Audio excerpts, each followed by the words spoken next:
Before every trip, I'm always worrying and nervous,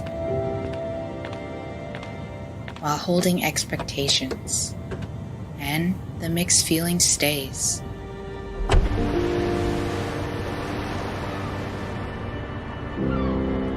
When I open the window of my heart to feel the kindness of the foreign land, it comes with a gentle breeze, touching my face softly and calling my name.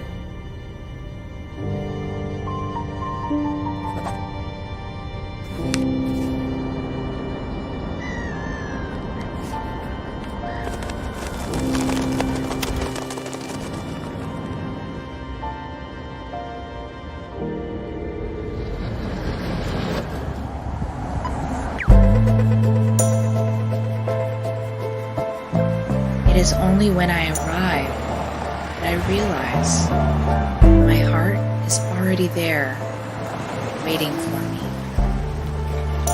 at the place I've been longing for. Travel more, live more.